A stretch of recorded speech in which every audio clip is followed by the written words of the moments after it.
Hello, everyone. Welcome to another episode of What the Effie. Today, I'm super honored to have Effie Asoh with us, who is an incredible soul and a dynamite in this industry of ours. So I'd like Yeah. to say thank you, Effie. Thank Welcome. you. Thank you. Thank you for having me, Effie. It's Iffy and Effie. We've always been mistaken, like back in the day. That's true. That's true. Our Yeah, names are so similar they that are. we do need to enunciate, and you Yes. guys need to watch your hearing, okay? Effie is the old biddy, and Iffy is the gorgeous younger one. No, no, we both are. Thank Anyhow, I'd like you. to say thank you very, very much for coming. Of I'm course. super honored, as I said. I'd like to start, if you don't mind, kind of at the beginning. Explain to me a little bit about your early years. So pre-real estate or what brought me to real estate? Childhood. Childhood. Wow. I'd like to know a little bit about, I know you're from Nigeria, you hail Yes. from Nigeria, but Yes. what was life like there? Were you Gosh. Yeah. privileged? Were you like really struggling? Yep. Did you have oodles of siblings or opportunities? Talk to us about the start. I love this because it's a very unusual and unexpected question. So I do like talking about my childhood. So I am the only girl of four siblings. We're a Wow. total of four. Yes, and there's a bit of an only girl phenomenon that runs in our family. So my dad only has one sister. His mom was the only girl. My brother only has one girl. So there's only a single girl in a lot of the family that's surrounding us. His only sister only has one daughter, that sort of thing. So I'm a 1980s kid and I'm very proud of it. I grew up very, very middle class, but middle class Nigeria back then meant that I grew up with a chauffeur or a driver. We had a maid, we had a cook, we had a gardener.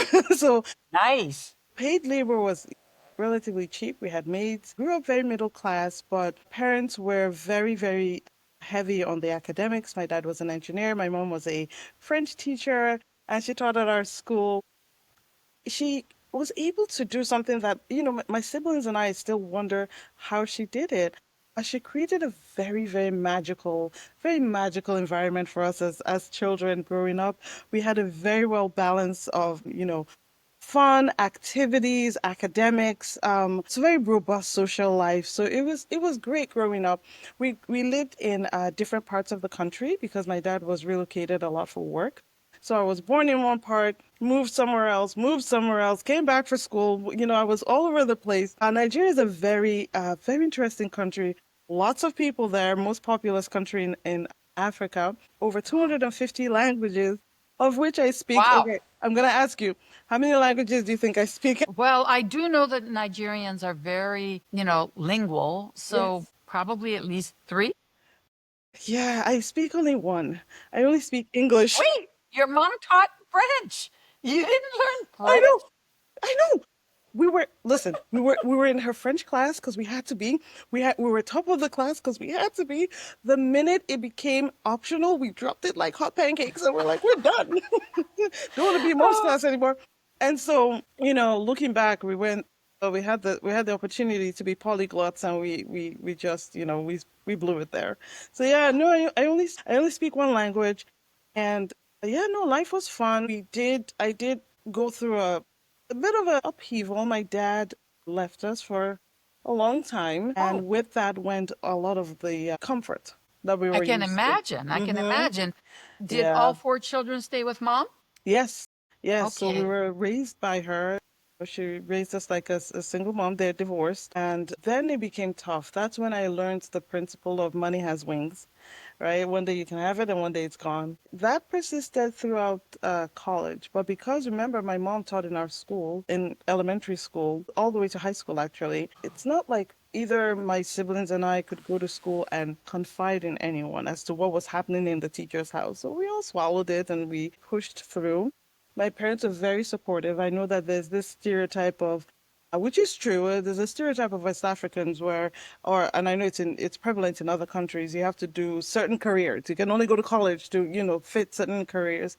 I And had to be a teacher. There you go. Yeah, yeah, Because I that's was true. not a boy. If I was a boy, I would have to be a doctor. That's how it is for you guys. Yeah. No, for us it's engineering, medicine, maybe accountancy, and there are a couple of others. So my dad was an engineer, my older brother a physician, my oldest brother an accountant, my younger brother a lawyer, and chose to do chemistry. So I studied industrial chemistry first, and they were very supportive. There was no shaming or anything. Studied Was the industrial. chemistry going to go to a particular area, or was it just academics of chemistry that you were really interested in? Well, that's the thing. I didn't actually know I wanted to do chemistry. I stumbled in there because my grades weren't high enough for medicine, which I was grateful for because I didn't want to do medicine. And so when there's a point in your first year where you can actually convert and cross over into College of Medicine. And when the time came for me to do that, I had fallen in love so much in love with chemistry, I turned it down. So I ended up knowing what I needed to do by then I'm being rejected by the other things that, just didn't come my way. Process of elimination. Yes, yes, yes. So I did industrial chemistry, graduated, worked for a year. There's this 1 year mandatory thing we have to do in the country. We have to work for the federal government. Okay. And then I got married, and within a week, I was here in the US. So there was a bit of a, that's exactly 1 week Were you later. expecting that? Yes, no, and no. So That's a definitive no. Yes, no, and no. I'll have to remember that. yes, I knew I was going to get married. No, I didn't know at the time that I had said yes to him. I didn't know that he was going to have to leave, and we came here with green cards. So there was a time limit placed on how long we could stay in the country.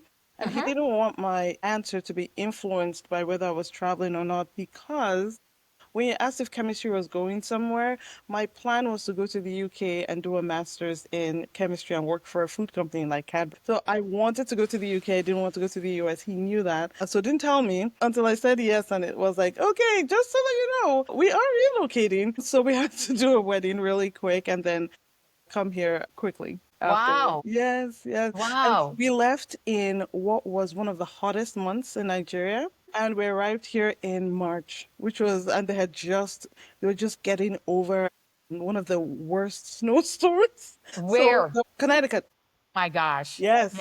So there was a shock of, oh my gosh, I just left home. Oh my gosh, I just left the country. Oh my gosh, what is this cold thing happening here? What year was that? 2004. Okay. Yes, Okay. I yes. I had entered this country in the United States. It would have been 1980.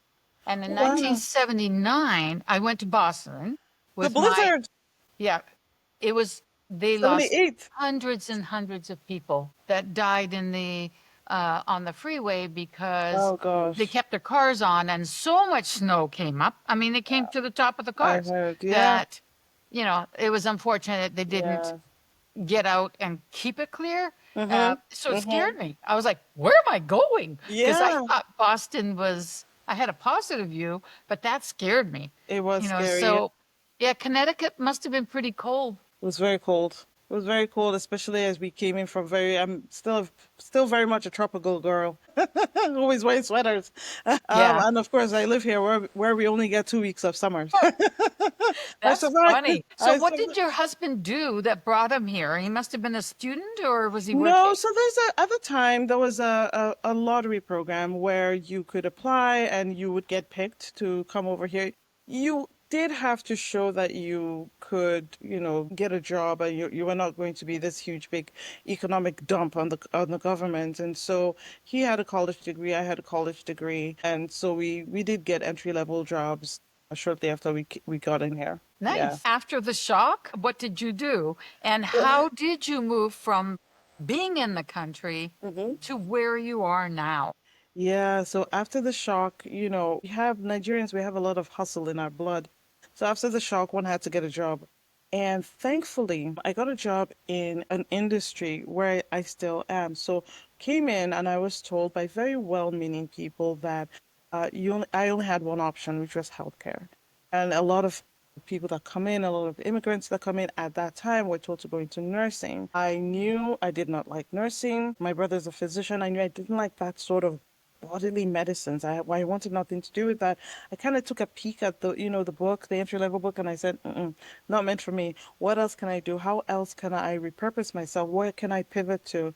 So with chemistry, I thought, what else in College of Medicine could I have done? And because pharmacy, I believe in Nigeria was under the College of Medicine. Pharmacy has medicinal chemistry in it. And so I Of figured, course. yeah, that's what I'm going to do. My first job was entry level job, but it was as a pharmacy, like we call them pharmacy technicians, or they're like assistants to the pharmacists Hmm. in a hospital. Fell in love Okay. with it. Yes, fell in love with it. Good. I was handling meds and delivering them and controlled substances. It was amazing.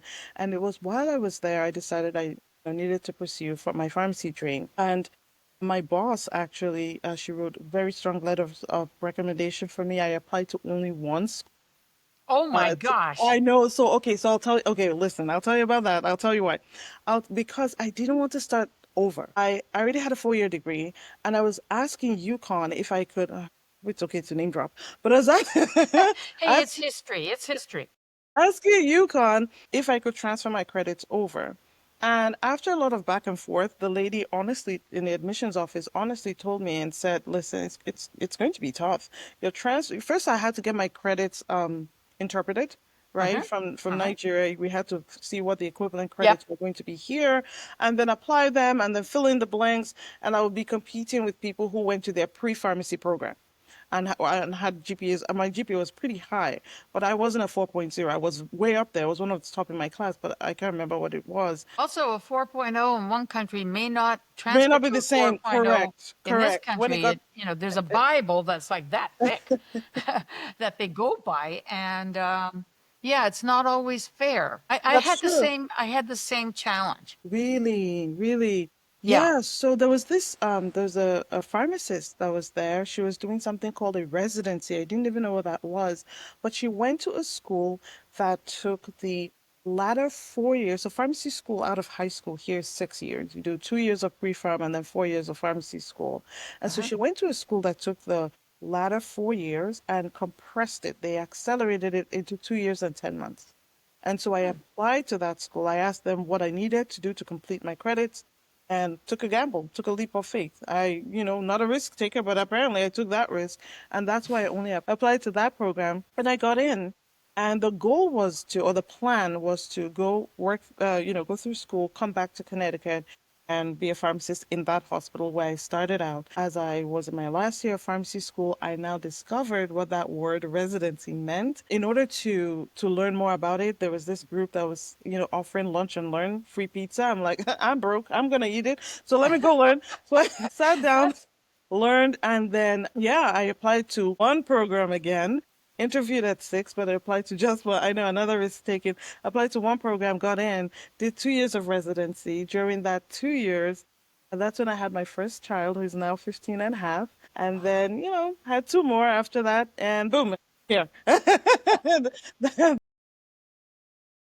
Oh my God. Can you imagine if your 15-year-old in another year or two said, I'm only going to apply to one school? I know, I know. I'm like, You'd be going, sir, no. My son no. did that to me. My son did Is that to me. he? Hmm. Wow, Yeah, wow. but he got in. Good, good. It's a leap of faith. It It's is a a leap of faith. It huge leap is. of faith. It's a It's huge leap of amazing. faith. Yeah, So you guys didn't just go back, you stayed. I've not been back. I've missed weddings, You have funerals. not Yeah, gone back at all? I haven't gone Why back. not? So initially it was, we were working the entry level jobs. I was in school. We're not making a ton of money. People were getting married. Okay, instead of, spending over $1,000 on airfare tickets, here's the money instead. So it started off that way. And then it morphed into, okay, now I'm doing residency, working 80 hours a week, having, a young child. Can't travel. And then, as I may end up talking about, it turned out that I actually was a married single mother. And so it became challenging to just wake up one day and decide I'm going to go back. My mom is here in the country with me. And then what's very typical of a lot of Okay, so Niger she came over here. yeah, she used to visit. She would visit every once in a while, and then I filed for her. She's now a citizen. What's very, yeah, thank you. What's not unusual in a lot of immigrant families is to have the family completely scattered. Like, I have a sibling in Dubai.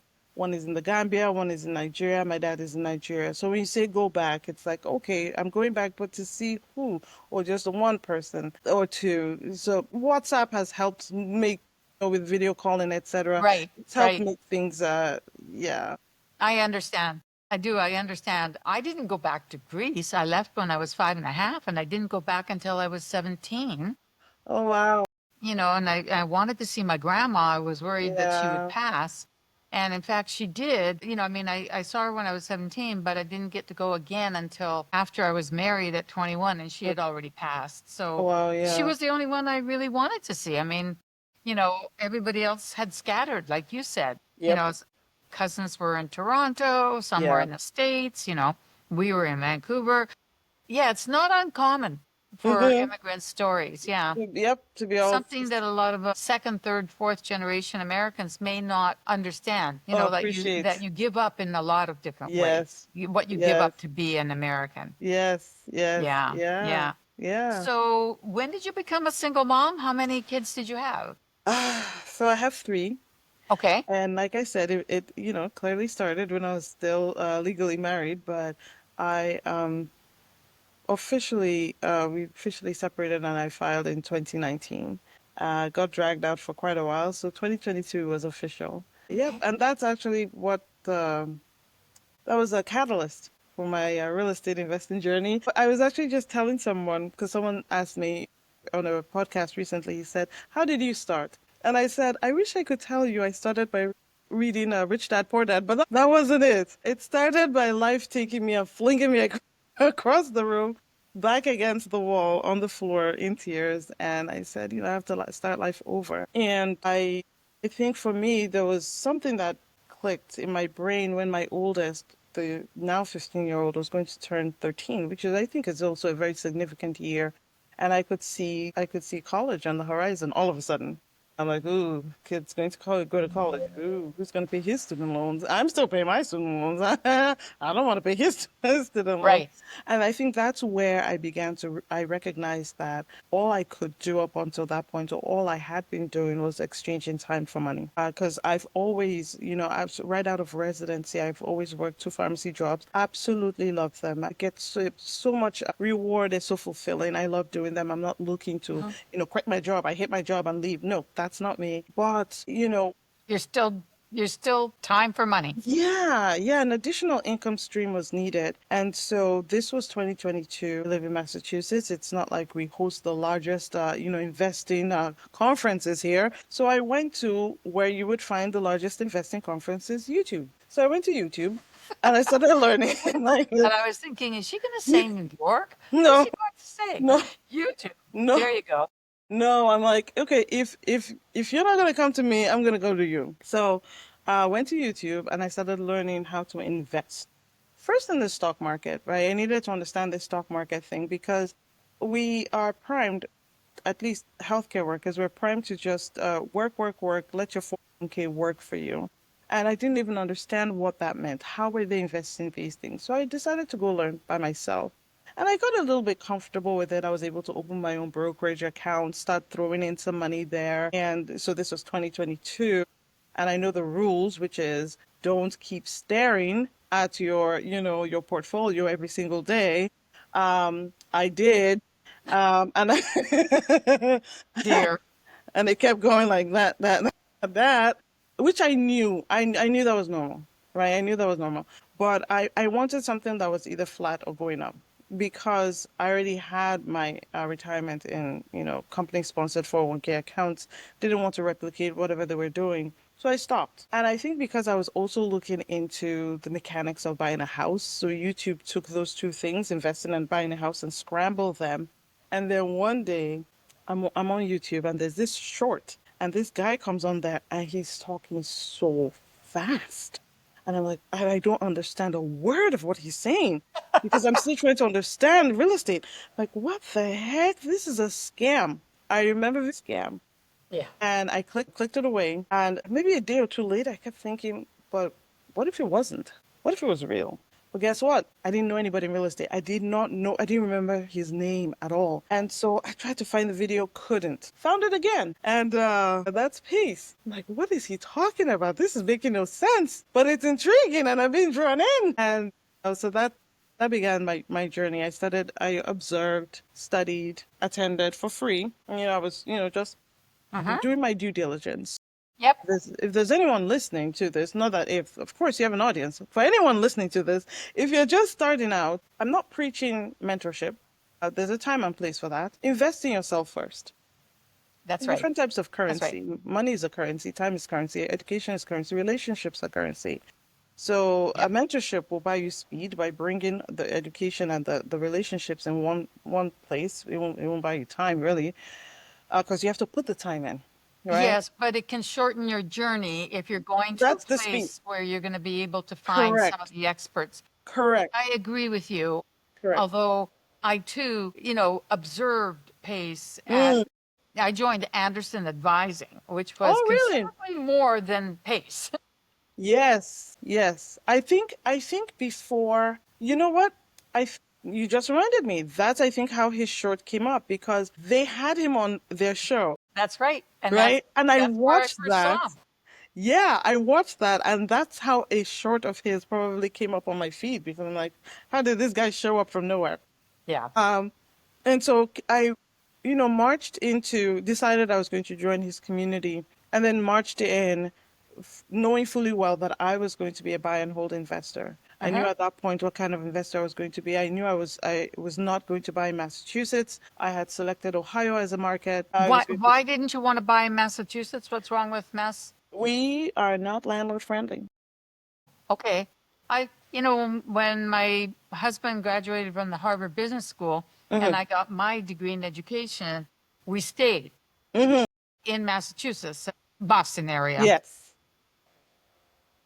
Waban, Well, yeah, Woburn. Woburn, yeah. Waban, not Woburn, No, Waban. Woburn. Yeah. Robin. Yeah, that's the Boston accent. I'm in Worcester. Worcester. Worcester. Okay, Worcester. I know where Worcester is. Worcester, an hour from you. That's Worcester, right. yeah. Think Newton, right? And then from Newton goes smaller to Waban. As Yeah, it goes smaller, the prices go up. it sure does. But that's the thing. Understanding your backyard, understanding and recognizing that there's money to be made in every market, as long as you know what you're looking for. So if you're Right. looking for an appreciation play, for crying out loud, you could have World War V. I hope it never happens, but you could have it happen in Boston. The prices will still shoot up.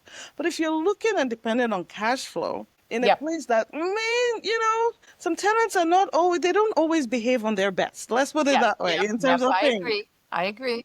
So you could be running a mini charity, but if Yeah. you're looking to do, if you're going in with a legacy play in mind, sure. Boston, the California, New Jersey, those are great areas. They'll always appreciate. Uh-huh. At that time, remember, I said funds were this way. I had just come out of a 3-year divorce. I wasn't looking to like throw money into something that was going to go down. So yeah, that's why I wanted somewhere where the price points were cheaper, and that was the case in the Midwest. And so that's what I came in to that program thinking I was going to do. And then, Oh, wait. Thinking you were going to do. That indicates you did not. Midwest is a good market. Did you no, stay it in is. the market or did you do something different? Listen, if there was a shiny object, I chased it. If it wasn't shiny, I chased it too. I was chasing everything. If Yeah, there was a I think fire hose, I was drinking from it. And then there were other things that was not a fire. I drank from it too. yeah. It took my accountability leader, who I fondly refer to as Mom, Suzanne Sharkey, to get on the phone with me and speak sense into me and say, knock it off. Like, knock it off. You need to focus. You need to She's focus. such a gentle soul. She is. She is. I absolutely love her, and I credit her with her helping me to refocus because I was trying to chase too many things at the same time. Yeah. I was trying to Yeah. chase being a connector, being, bringing in private money to this, and I was on a dispo team within Sub 2. I was doing too many things, and I was also trying to buy, a house. I was trying to do too many things. Yeah. But Yeah. while I was on there, that's when I learned about commercial multifamily. Never really considered that it was something that was accessible to the average Joe Schmo, you and I.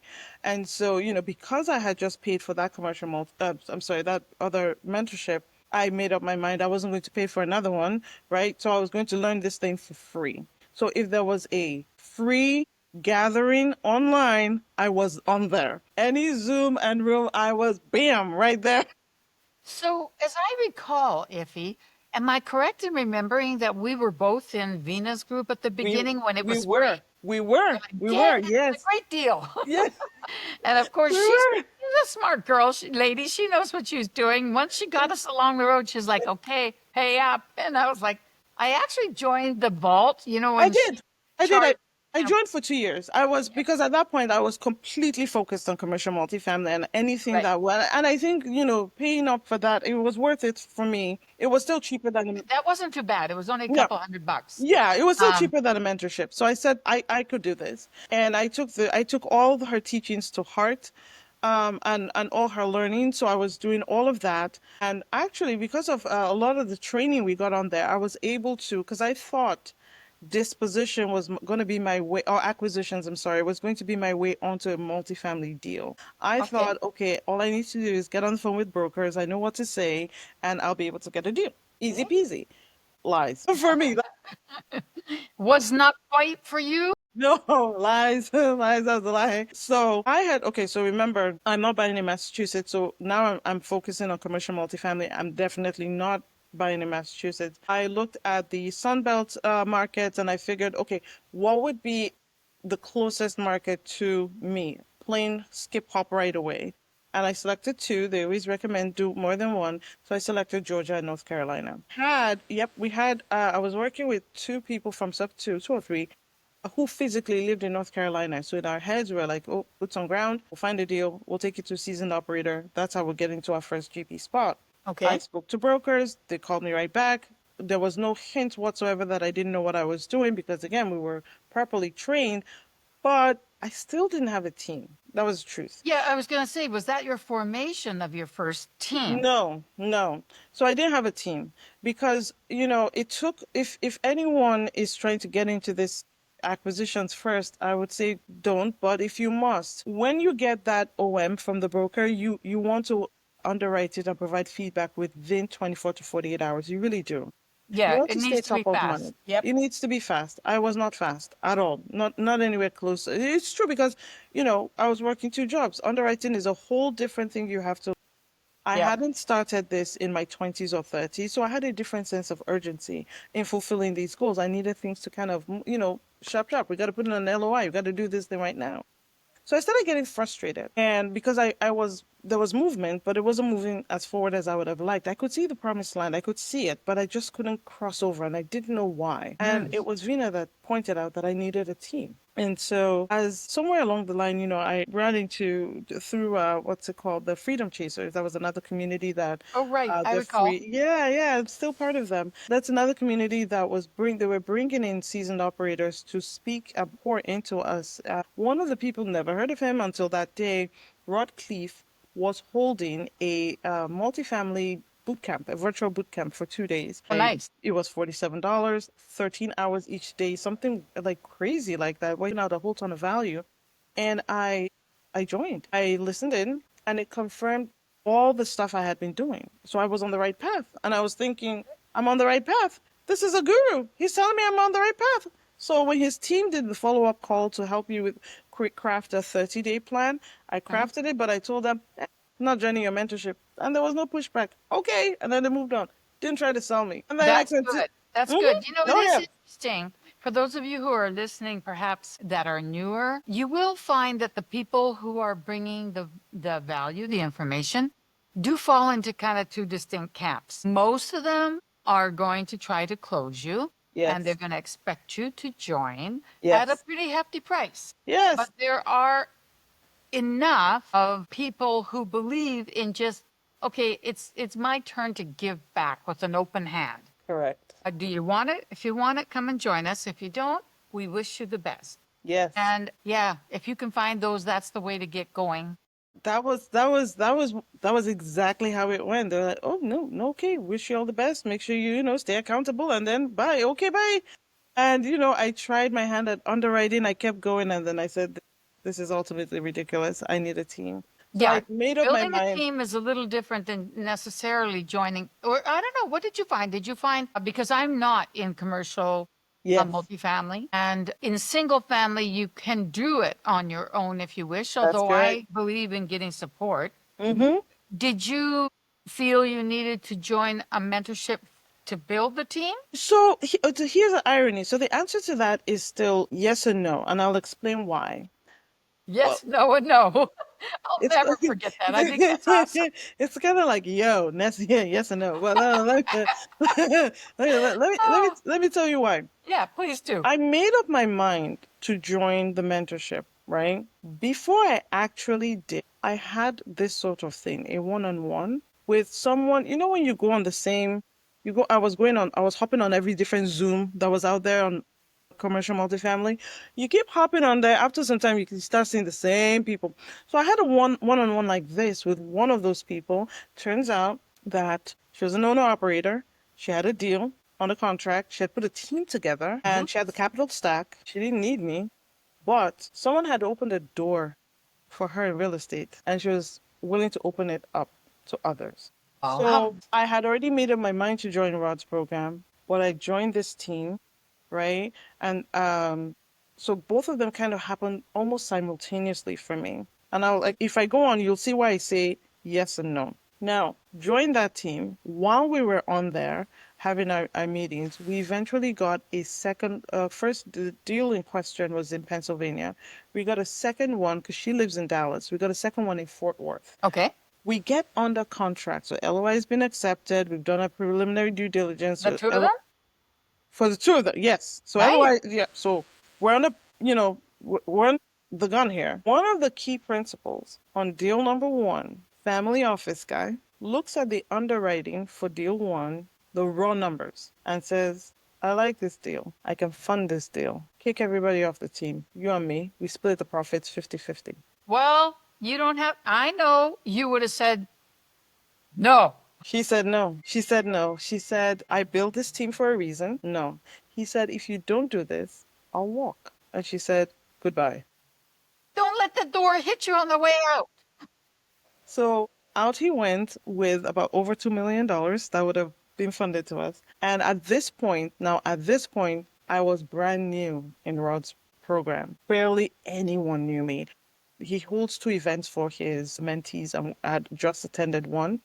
So really, barely anybody knew me. And then I get this call saying, so by the way, we need a new KP. We need a new key principal. We lost funding. This is what happened. So I can tell you what happens in the middle, but if I jump to the end to explain the power of a team, we were able to get a KP. I mean, I tried LinkedIn, brought in a lot of people from LinkedIn, but we now had two deals that we were under the gun for. Through that commercial multifamily mentorship, we got KPs for one of the deals. I brought in another general partner, and then the KP brought in more. So I brought in like a little army of people from there. So Nice. do you necessarily need to join a mentorship to get a team put together? No. The pure answer is no, you don't. Is it helpful because there's some alignment maybe, there's some filtering that happens for people that get into the group. Even if they're bad eggs within any group, I'm able to say, hey, Effie, have you ever worked with, Rob so and so, and then watch your reaction? And that's helpful versus me going out into the world and finding it out the hard way after I'm not, Yep. I've not gotten Yep. pulled for 2 years, and I'm like, well, I guess I'm never working with Rob so and so again. Yeah. Full disclaimer, there's no Rob. I just made up that name. There's no Rob so no one sue me. Okay, that's not a bad idea. Yeah, so there are benefits. So, but is it a complete must? No, because some of the people on our deals, we just did our fourth, and we have different people on each one. But if we did that, if we were to draw a Venn diagram, there are a bunch of us that are on all of them. I and the sponsor are on all four, but on this last one that we just did, I think I've partnered with a lot of those people at least two times. People on those groups that don't belong to any mentorship. So they're now exposed to people from different mentorships. It just makes it easier, but it's not impossible by any means. So, did you do both deals? We did. We closed them within a week of each other. Oh Effie, my God, it felt like that's we were huge. felt like we were running on a treadmill, fastest speed, sharpest incline as we raced to finish because it wasn't just about doing two at the same time. So if you're listening to this and this is your like as a first time person, do not do two at the same time. Just No, don't do no. it. I mean, this is Don't just do it. Don't sheer do it. luck and Yeah. not the norm. It's not the norm. I mean, I have met a couple of people who are very seasoned in the program I'm in, and they've raced for 5 deals at the same time. They have the capacity to do that, and that's And the great. team. And the team, they have a very well built out team. But Mhm. can you imagine the first deal that the one that the guy walked away from? It was in a tertiary market. That's why the returns were so good because people sleep on these markets. They overlook them. A lot of mom and pop owners. That's not what we ended up getting, but it was a heavily cash flowing market that many people just don't know about. If you Google it, you don't see much info. But it's a great market. Think of presenting that to an investor. Even me, when I first heard about it, it's in Shippensburg. When I first heard about it, I said, "Where? Shippensburg? Who?" So you're presenting an investor with something in Shippensburg, Pennsylvania, and you're presenting the Yeah. same investor with I was something in wondering if you were going Fort to say Worth. Pennsylvania. I was like, I know that place. Yeah, yeah, but we were raising on Shippensburg and Fort Worth at the same Mhm. time, and it was tough because people gravitate towards the known, regardless of what market they are in. Especially for me, as that was my first time, because in the beginning, and for the most part, investors are investing in the deal, but they're also really investing in you as the operator. So again, I was really trying to harness the track record of the team. The team is a must, and Yes, I yeah, having a team is a completely must. agree. And I think you have been quoted for saying team over the deal. Correct. The team is more important than the deal. And obviously, that's what happened when that family guy Yes. tried to get the deal. Yes. And, the he was told, no, No. the team The is more team. important than the deal. Correct. Because, Yes. the thing is, a team is very important. Yeah. You need each other. Mm-hmm. And once you're cohesive, you can find more than one deal. Of course. Of So, course. Of like, I course. think it's short-sighted to go for the deal at the cost of the team. Yeah. Not Yeah. really, not very smart, I don't think. Yeah. Yeah. Tell our audience, how large were these? Give us an idea because we Yeah. know that it's multifamily and commercial, but that's anything over five Five. or six or Five. seven, Five and up. Yeah. So how So big were they? yeah, so when I was starting, I because they have the recommendation is define your what we would call a buy box, right, in the Right. residential space. And I think initially I was thinking of just targeting what we would call the smaller ones, so 5 to 50 units. Turns out that those might, I'm not saying they always are, but those might be more of a hassle, to be honest with you. The larger is easier for several reasons. So in general, we target 100 units and up. So Wow. Okay. let's see. So the Shippensburg, that was 120. Nice. Fort Worth was 123. Last year we did 184, and then we just closed 113 two or Oh three my weeks ago. God. Wait, wait, Yeah. wait, wait. Oh, sorry, too fast. 120. It's my Nigerian accent again. I'm going. No, no, it's not that. It's just, it's amazing that you've done that much. So Yeah, you started with 120, then you went to 123 correct. in So Texas. this was yes. So that yeah, now that was 2023, and that's the thing Okay. is you may close one or two deals only in a year. So Right. 2024, we closed in December 184 units in Dallas, and that was our only deal, and we were fine with it. Yeah. Yeah. We went, we got our LOI accepted on a couple, and it turned, that saying of buyers are liars, sellers are worse. That pay, yeah, we would go to places, to do our preliminary due diligence. Get there in one instance, we were looking. There's this very large room, a large room that could be used as storage in the basement type area. Yeah, Mr. Seller, were you ever going to tell us it was filled with mold? Like, at what point were you going to tell us that piece? What What part? What did he miss telling you? I'm sorry, you cut out. mold? Mold. Mold. A room, large storage room filled with mold.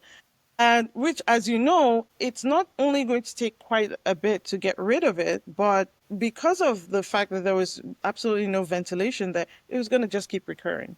So we needed to really do some remediation. Like, when were you going to tell us this? So we're asking these questions, and it's like, okay, so you're no longer talking to us? Radio silence?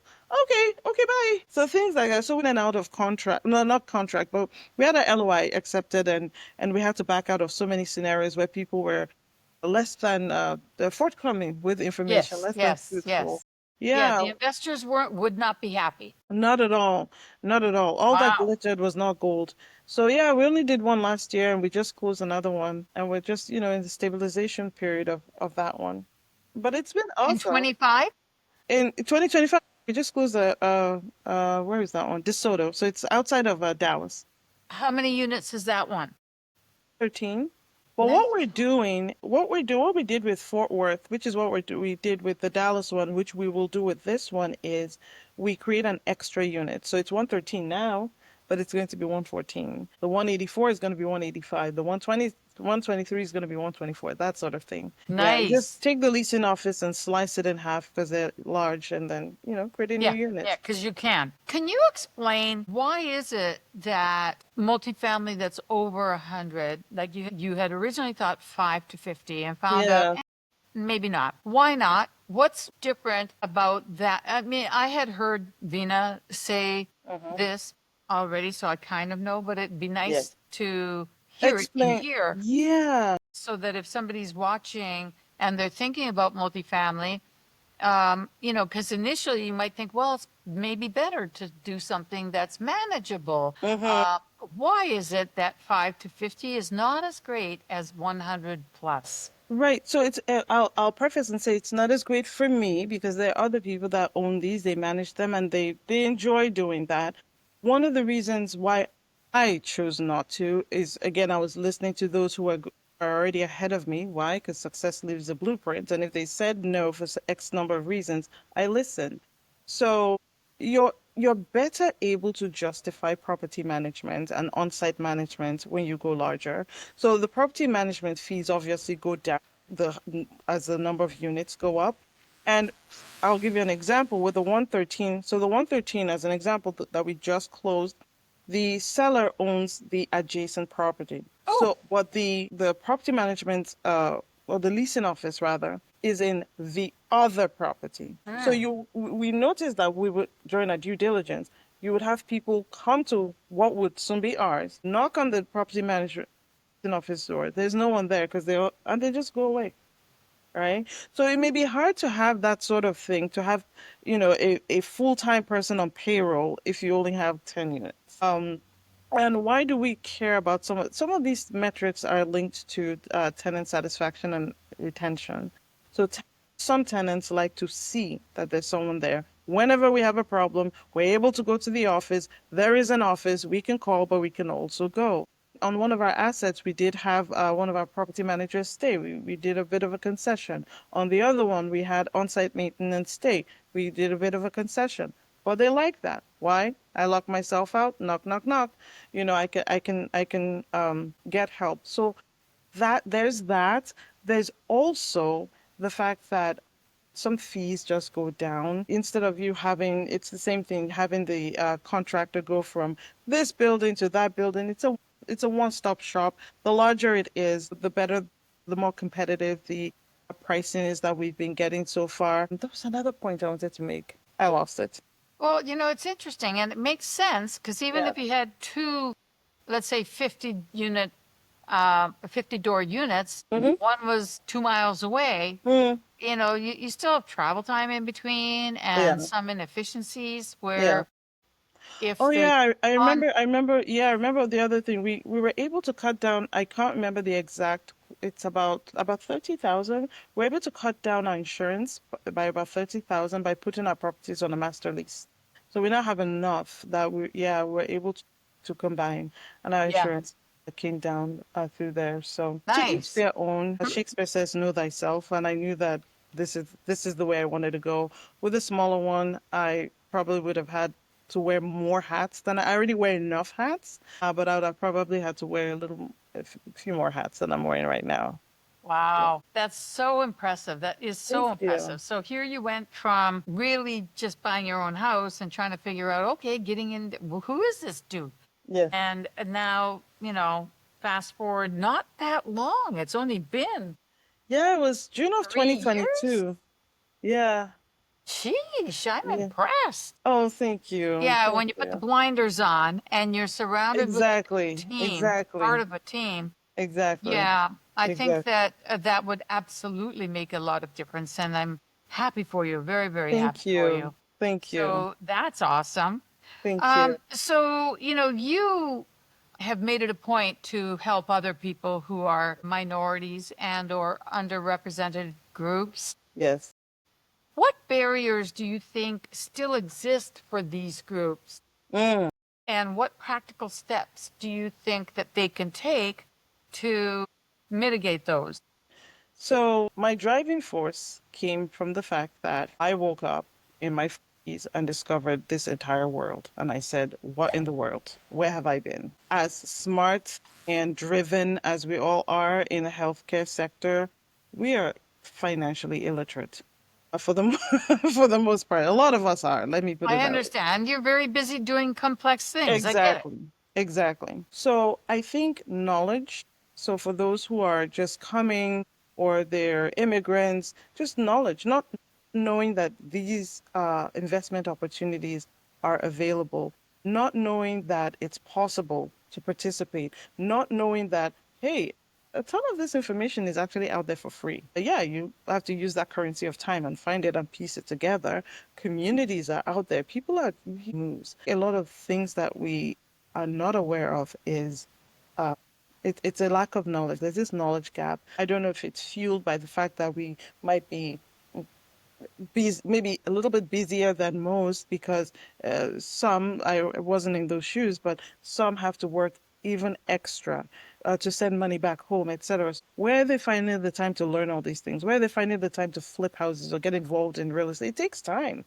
So, but I think it's knowledge. Then, even more importantly, is so I'm on my journey. I'm doing what I'm doing. It's time to raise capital. And I encounter this very, very big pink elephant in the room. It's head trash. Head trash. I had a lot of scarcity mindset. I don't know if it's from where I was coming from, the country I came from, or it was as a result of my upbringing, but it was a lot of can't do, be scared to ask for money. You can't say that. And it's, I think, a healthy mindset is a very, very solid foundation for any entrepreneurial journey. So that's another thing I would say needs to be in place before anybody starts. How did you overcome your own mindset? I The mean, you first, came from a family that wasn't, maybe you weren't like living, you were living pretty well. Your yeah, parents were educated, everybody yeah, was successful, but somehow you didn't get the entrepreneurial bug nope, or not at all, sales, like I not can at sell all. it, like it's ice and they're Eskimos. I can do it, you know. Yes, yes, Uh, yes. how did you shift your mindset from academia and this is what I'm supposed to do Hmm. to being a risk taker and actually asking whether it's fund or a family office, Hmm. these groups that are very high to invest in you. How did you get to that point? Well, you have to remember, Effie, if life hadn't flung me across the room against the wall, I probably wouldn't be sitting here talking to you. So at that point, I had lost everything. There was nothing else to lose. The only thing that didn't enable me to propel myself forward was fear. Fear of, okay, I only have this little amount now. What if I lose it? Yeah. And in order to mitigate that, it's not impossible to lose, but it's harder to lose if you're walking with someone that's already gone that journey before. That's why, personally, for me, I needed mentorship. And mentorship doesn't necessarily mean a paid community. There's a reason for that. If it's that fix and flipper, that person that owns a duplex in your, whatever it is, someone that has, is a few steps ahead of you, finding that person, partnering with them, and turning around. So for me, it was fear. I had to recognize that I did have a lousy mindset. And I didn't know that right off the top of my mind. Think about people like in our community. Think of those sessions we had with Kes Glasgow. I remember saying something to him, I think through Instagram. I sent him a message, and I remember on a separate instance, I was talking to someone in my accountability group, and their response to me was, "Oh, That's a scarcity mindset. And I was offended. I was like, what do you mean that's a scarcity mindset?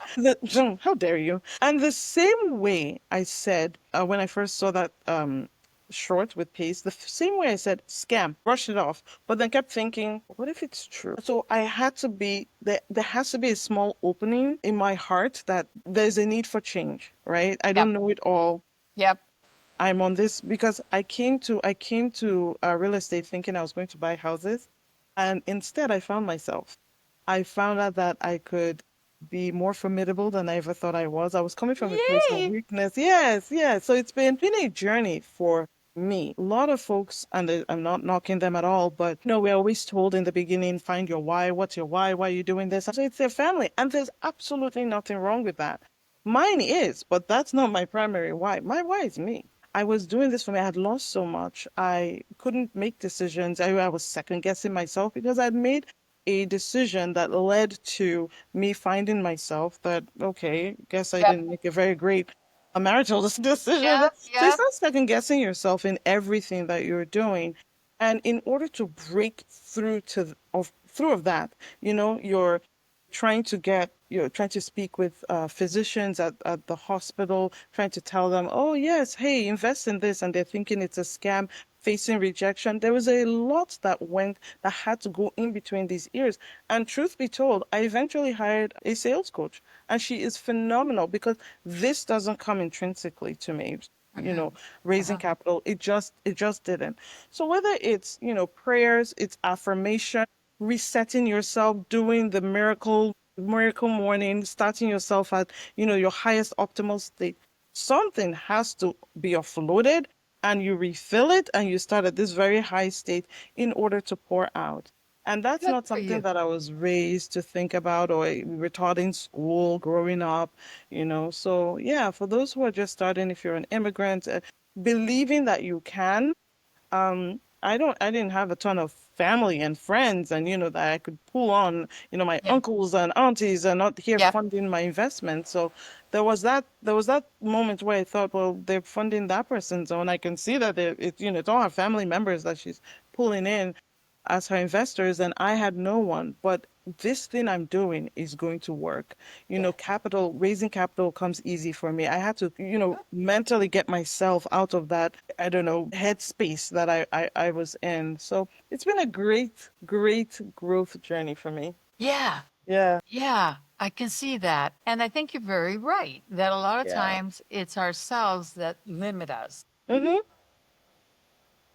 For sure, overcoming those shortcomings does require a complete mind shift Yes. and holding yourself accountable to doing more and going for more. And yeah, I can see that. I absolutely can see that.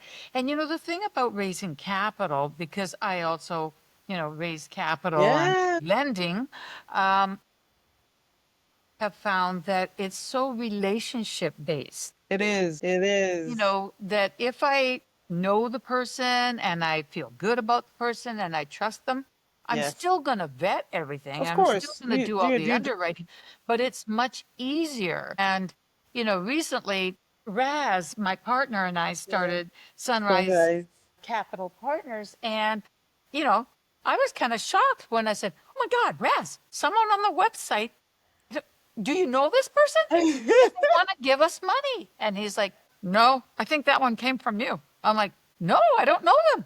And I was like, I don't want to take their money. I don't Yeah. know them. I don't want Yep. to take their money. Yep. And it was interesting because he didn't say, well, of course it's money. We're going to take it. He Yep. felt the same way. He was Mm, like, you're right. Relationship, the correct. money that we can get from our relationships is going to be more than enough. Correct. And we want that belief and that trust to be able to. I mean, it's obvious that we're not going to have any problems with capital raising, as Mm-hmm. well as the fact that we have some funds of our own. Mm-hmm. If that's the case, then why not Yeah. stick with who you respect? And if you see someone and you know that they've ripped the other people off, maybe you can just say, you know what, right now we're kind of full. Yeah. Why deal with people that you don't want to? Yes. Yes. But that No. was a bit of a mind change. Yeah. Nowhere in No. my life before would I have said, what? Let's say thank you, but no thank you. I mean, really? Right. Right. Yeah, No, it's true. Not every money is good money. I I think know. that's what Vina used to say. I Yeah, not all know. money is good money. Yeah. Yeah. And So I didn't understand what that meant because there was a point in time, just like you, I'm like, okay, let me get the money first and I'll deal with the consequence. yeah, no thanks. No Yeah, thanks. no, So it no. is very much about relationships. Correct. And I think changing the mindset, Yes, you know, can be a switch. it And is. it can be difficult. But It is. once you've done that, then you realize how formidable you can be Exactly. and that you can do, and that you can also open the door for others. Hmm. That's a delight, special. Yes. So looking back, I know that that's what I spent the early parts of my months in Sub 2 doing. I didn't realize it at the time, but it was undoing the faulty mindset. So all those sessions, gosh, what were they called? The daily dial sessions where mindset coaches would come on, and I never raised my hand, but they're talking about someone. And as they're talking about that person, I'm like, why does it sound like they're talking about me? All of a sudden, I'm not crying, you're crying, we're all crying. And I think that was super helpful. What we do, so looking back at my capital raising journey, it started off with me raising on two deals, right? I'm trying to raise money, get people into these two deals. And then I'm now in Rod's program, and I would see people who are just like me. First time trying to be general partners. They were working on stuff and they just hadn't yet broken that law of the first curse, so to speak. And so instead of approaching them and saying, want to invest in me, I would ask them, hey, listen, I made a mistake too. I focused on ABC. I should have been focusing on raising capital. If you can go find money, come back and let's be general partners. Now, what this ended up doing was our team was a little bit larger than we Oh, probably needed to. It's not wasn't everybody's cup of tea, but the issue was, well, how will people learn if nobody opens the door? And then after deal one and two were done, deal three and four, I now realized that people have they're stuck in between this chicken and the egg scenario where they're going to be general partners. They want to be general partners. They're looking for a team. Fine. You find a team, what are they going to ask you? They need money because you're either bringing a team a deal or money. As a new person, you're not bringing them the deal. So you're bringing them money. Okay, go find money. Fine. They go to their investors, but the investors are going, you haven't done anything. Where's your team? Okay, but my team wants the money first. Well, but you don't have it. So they're just going back and forth. So I remember how, and I'll give credit to the lead sponsor. Her name is Bibi Ofiri. And so Bibi opened the door and I said, so for me, and so what I've told some people, and this has worked out well, is if they have the liquidity, because I know that I had learned so much leading up to getting into my first deal. But when I sat in and was an actual asset, because I was always part of the core asset management team, that's when my growth skyrocketed. Because I know that that's where the growth, that's where the business learning happens. If they have the liquidity, I will tell them, if you want to invest in us, come invest in our deals. We'll give you access that a regular LP doesn't have. So we're nice, very, very transparent. So we pull nice. back at the curtains and they come into our asset management calls with the property management. I love it. They can't speak when property management, they're not part of the core asset management, but there's a purpose. We're doing this with intentionality. So we run our asset management calls, property manager goes off, general partners are now talk afterwards. Then the goal is as such, not to come and attend meetings. Anybody can have meetings. The goal is to take the information that they are now privy to, which they would have never gotten from any of my investor reports or any investor report, repurpose that into content that you can use to serve your potential investors. You're increasing credibility, you're attracting people. Nobody ever went into a mentorship because people said, I need your money. Pace never said, I need your money. No, he was pushing out value and we got attracted to that. So you have to push value out and you have to do it consistently. You can't just do it this month and then stop.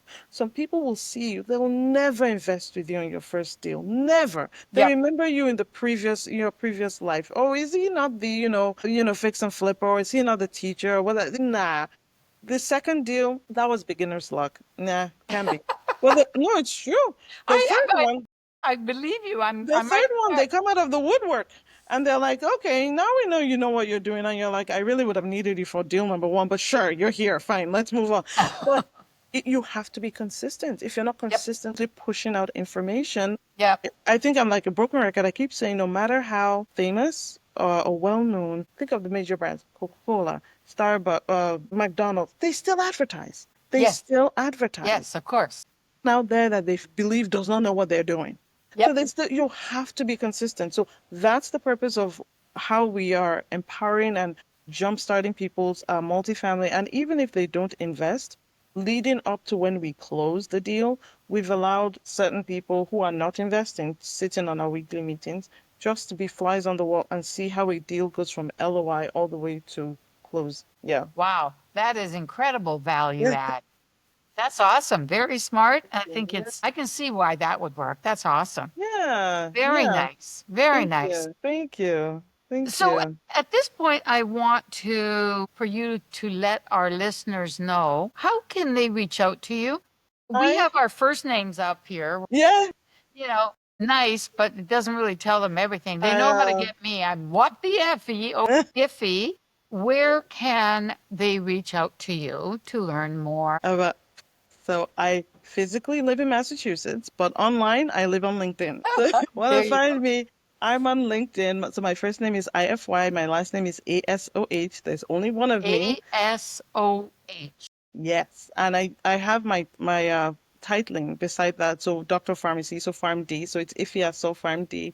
I'm on Facebook. I'm on I see. Instagram, but LinkedIn is your better bet. That's where I have my tent is Oh, interesting. Interesting. Because a lot of people use Instagram, but LinkedIn is getting more and more popular. Yeah. Yeah, I'll give you a tiny tip for my sales coach. You're likely, based on the average, and again, not quoting her, not quoting anyone, and I never did the study myself, but I don't know what the average income is on the Instagram users versus LinkedIn users, but I found out that I'm more likely to get someone that can cut me a $1,000 check from LinkedIn than from Instagram. Interesting. Hmm. I too see it as more where more professionals are. Yes. Instagram can be just fun. Correct. Yeah. So it has its role, and you can raise capital through Instagram. I did get an investor through there, and because I was promoting what I was doing, and this person told that person, and then they invested in two of my deals actually. Cool. But yeah, LinkedIn is where I Yep. pitch my tent.